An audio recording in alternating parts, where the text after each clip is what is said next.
To replace a dripping tap valve. First of all, turn off the water supply going to the tap. On many installations, there is a small isolation valve on the pipe underneath the basin. This normally has a slotted screw head which you turn with a flat-bladed screwdriver. Use a quarter turn to shut off the water.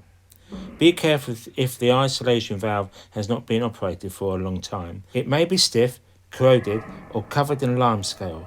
Do not force it, because you do not want to damage the valve or cause a leak. Once the isolation valve is turned off, open the tap. Make absolutely sure that the water supply has stopped before you start dismantling anything.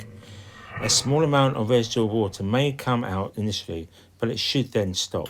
Remove the decorative cap from the top of the tap. This is often a little cover marked hot or cold and normally conceals the retaining screw. Remove the screw and the plastic cover. While holding the tap, using an adjustable spanner or an appropriate spanner, remove the valve. Check that the new valve is the same as the old valve. If it is, then you know that you can replace it without any problems. Now I'm cleaning it here prior to putting the tap in and making sure the inside is clean. I then put the new valve in and do it up reasonably tight.